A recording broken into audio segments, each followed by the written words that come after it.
Salut! Dans ce tutoriel, on va apprendre à créer le décor que vous voyez à l'écran. Un paysage en ruine, submergé et dans lequel notre personnage a les pieds dans l'eau. On va voir comment reproduire les trois effets suivants. Les ombres, les reflets de l'eau et les ondes. Pour commencer, je vous propose d'importer toutes les images de ce tutoriel dans le dossier Sprite de GameMaker Studio. Vous pouvez récupérer mes assets en cliquant sur le lien en description ou utiliser vos propres images. Et si vous souhaitez reprendre les mêmes couleurs que moi, voici la palette que j'ai utilisée. La première étape, c'est d'ajouter les layers à notre room. Un layer, c'est une couche dans laquelle on ajoute nos éléments graphiques, et une fois superposées, ces couches forment l'ensemble du niveau. Dans ce tutoriel, on va en utiliser 5. Pour ça, on clique sur le nom de notre room et on va dans l'onglet Layers. Et voici ce qu'on va y ajouter. Un background layer qui est le plus simple de tous, puisqu'il contient seulement la couleur de fond de notre jeu, qu'on peut définir en cliquant ici dans Color. On peut ensuite choisir une couleur avec le Color Picker, ou en rentrant directement le code hexadécimal ici. Ensuite, on a un Asset Layer qui va être utilisé pour gérer les ombres, puis un Filter Effect Layer qui contient l'effet pour créer des vagues à la surface de l'eau, un second Asset Layer pour les éléments statiques comme l'herbe ou les roseaux, et enfin un Instance Layer qui va contenir les objets du jeu. Maintenant que c'est fait, passons à la création des ombres. On va aller dans l'objet qui nous sert de personnage et on ouvre son Create Event. Dans ce tuto, on ne va pas s'attarder sur les mouvements ni les collisions. Si vous en avez besoin, voici d'autres vidéos pour vous aider. Ce qui nous intéresse, c'est cette ligne. Elle permet de créer un sprite sur un layer spécifique, Shadow en l'occurrence, en définissant la position X, Y et le sprite en question. Cette fonction, Layer Sprite Create, elle nous renvoie l'ID du sprite qui va être créé, ce qui est important pour la suite du tuto. Parce que c'est avec cette variable qu'on va pouvoir synchroniser notre ombre avec notre personnage. Si on lance le jeu, voici ce qu'on observe. On a bien une image, notre future ombre, qui est ici statique et qui ressemble en tout point à notre personnage. Néanmoins, si on déplace le personnage, on voit que son ombre reste immobile. Elle n'est pas non plus animée et n'est pas de la bonne couleur. Allons corriger ça. De retour dans notre objet, on va utiliser la fonction LayerSpriteYScale pour inverser le sens de l'image. Ensuite, on va venir modifier l'origine du sprite. C'est un point qui définit l'axe autour duquel vont s'articuler les transformations appliquées à notre image. Par défaut, sur GameMaker Studio, l'origine du sprite se trouve en haut à gauche de l'image. Selon votre projet, ça peut varier et la logique n'est pas tout à fait la même pour bien positionner l'ombre au niveau des pieds du personnage. Dans ce tuto, on va voir deux façons de faire. La première, ce sera d'avoir l'origine du sprite en bas au milieu de l'image, comme pour mon objet actuel. Et dans un second temps, je vous montrerai la seconde façon, c'est-à-dire de garder l'origine du sprite en haut à gauche de l'image. Ensuite, on va dans le Step Event et voici ce qu'on écrit. La fonction LayerSpriteChange nous permet de changer le sprite index de notre ombre.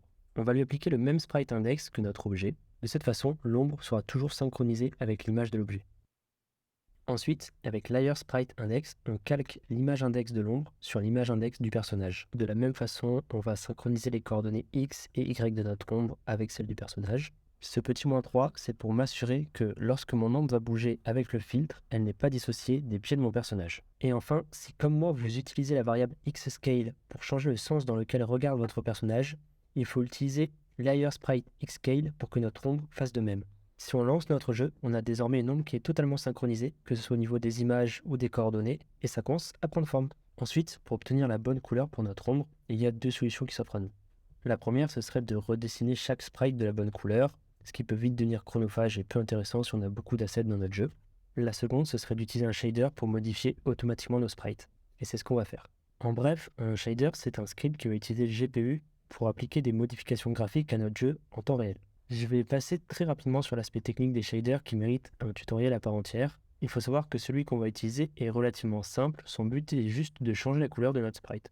En utilisant cette méthode, on va pouvoir réutiliser la même image pour le personnage et son ombre. Inutile donc d'avoir deux images différentes, on aura donc un jeu plus léger et plus rapide à designer, et si demain on décide de changer la couleur de l'ombre, il suffit de changer une seule ligne de code, pas besoin de refaire tous les sprites à la main. Bref, c'est tout bénef. Ce shader on le trouve sur le site de GameMaker, et on va simplement le modifier pour qu'il prenne en compte une variable qui sera la couleur de l'ombre. Comme je vous l'ai dit, je vais passer rapidement sur l'aspect technique parce que je me sens pas légitime pour vous expliquer les shaders, donc je vous laisse copier le code et on passe à la suite. Maintenant, ce qu'on va faire, c'est créer un objet qu'on appelle OVFX et c'est dans ce dernier qu'on ajoute tout ce qui est lié aux effets visuels. Dans le create event de cet objet, on va utiliser la fonction layer shader qui nous permet d'appliquer un shader à un layer entier. Ce qui veut dire que toutes les images qu'on va ajouter sur ce layer seront impactées par le shader qu'on vient de créer. Vous l'avez compris, la logique est donc la suivante. Chaque fois qu'on va ajouter une ombre, elle se retrouvera dans le layer Shadow et notre script passera derrière pour en modifier la couleur. Cette fonction, elle a besoin de deux paramètres.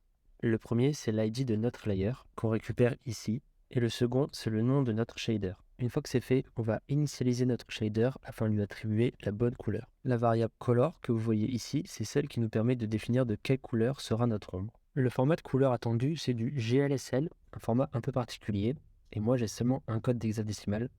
Du coup, j'utilise un convertisseur en ligne pour passer de l'un à l'autre. Une fois que c'est fait, on ajoute OVFX dans notre room et on peut lancer le jeu pour admirer le résultat. On a donc une ombre qui est synchronisée avec le personnage et qui est maintenant de la bonne couleur. Maintenant, on va s'intéresser à la création des vagues qui apparaissent à chaque fois que notre personnage bouge. On va créer un nouvel objet qu'on appelle OWave et on va lui définir l'animation de notre vague en tant que sprite. Comme vous pouvez le voir, notre sprite est relativement simple, c'est juste un rond qui se dissipe au fur et à mesure du temps. Pour rendre ça plus plaisant à l'œil, on va ajouter une part d'aléatoire dans la génération des vagues. On utilise la fonction choose qui permet de choisir aléatoirement un des arguments qu'on lui fournit. À sa création, notre vague a donc une chance d'être inversée en X et ou en Y, ce qui génère 4 visuels différents avec une seule image. Ensuite, on va ajouter un event animation end à notre objet. Cet event permet de jouer un script chaque fois que l'animation du sprite qui lui est liée se termine. Et on va simplement y écrire instance destroy de façon à détruire la vague une fois que son animation est terminée. Maintenant, pour ajouter ces vagues dans le jeu, on retourne dans le step event de notre personnage et voici ce qu'on y écrit. Si image index vaut 1, c'est-à-dire si c'est la première image de notre animation, alors on crée une vague. Et on peut lancer le jeu pour voir le résultat. On a donc des vagues avec un tout petit peu d'aléatoire pour casser la monotonie qui apparaissent à chaque fois que l'animation passe par la première image. Libre à vous de synchroniser l'apparition de ces vagues avec le moment où votre personnage va toucher le sol avec ses pieds. Vous pouvez aussi décider d'en faire apparaître 2 fois plus quand il court ou 2 fois moins quand il est arrêté. On arrive désormais à l'ajout d'un filtre qui va nous permettre de simuler les reflets de l'eau. Mais avant ça, on va prendre quelques minutes pour monter notre niveau. Et je vais vous passer cette partie en accéléré parce que l'idée c'est juste de faire du drag and drop. De mettre les objets dans l'instance layer, donc tout ce qui va être avec des collisions comme les murs, les arbres ou encore les poteaux électriques. Et on va faire la même chose avec tout ce qui n'a pas de collision comme les herbes ou les roseaux qu'on va placer dans le layer asset. Et si vous n'avez pas d'idée de niveau, ce que je vous invite à faire plutôt que de placer les objets aléatoirement, c'est de créer des environnements différents. Par exemple, à droite, on peut retrouver une forêt, au milieu, des ruines, à gauche, un chemin de pierre, etc.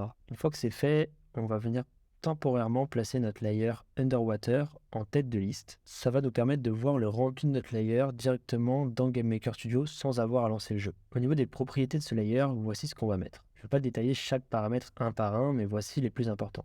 Effect type, ça va être Underwater, Glint et Add Color en noir, Tint Color en blanc, comme ça on évite d'ajouter des nouvelles couleurs à notre niveau et l'eau apparaît en orange. Vous pouvez copier mes paramètres ou vous amuser à les modifier pour voir comment réagit le filtre. Moi dans l'idée, je voulais simuler une légère brise à la surface de l'eau.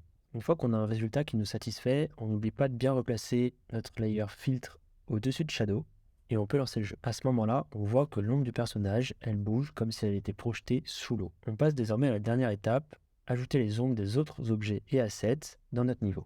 Commençons par les ombres du layer Asset. On se rend dans le Create Event de notre objet OVFX et voici ce qu'on y écrit. La fonction Layer Get All Elements, elle nous permet de récupérer tous les éléments d'un layer. Ici, on cible spécifiquement le layer Asset. Ensuite, on boucle sur chaque élément pour récupérer ses coordonnées X, Y, son sprite et sa taille. Puis, on crée un sprite dans le layer Shadow avec les variables qu'on vient de récupérer et on s'assure que l'ombre est bien positionnée. Comme l'origine des sprites est par défaut en haut à gauche, on se rend compte qu'il faut faire un petit calcul pour bien repositionner notre ombre. Pour finir, on inverse son sens, et voilà. Puis, pour chaque objet eau solide de notre jeu, on va venir faire la même manip. Cet objet, eau solide, il regroupe l'ensemble des objets qui ont des collisions dans le jeu. A l'inverse des sprites du layer 1.7, on va définir l'origine de tous les objets comme étant en bas au milieu. Ici, je l'ai fait à la main, mais avec ces quelques lignes de code, on peut automatiser ça dans la création de nos objets. Et donc, on se rend compte que le code de création de l'ombre est beaucoup moins compliqué puisqu'il suffit simplement de dupliquer le sprite dans le bon layer. Enfin, on vient, comme pour toutes les autres ombres, inverser son sens et le tour est joué. Pour le coup, je pense pas qu'il y ait de bonne façon de faire au niveau des origines, je voulais juste vous montrer les deux méthodes. Maintenant que c'est fait, on peut lancer notre jeu et voir le résultat final.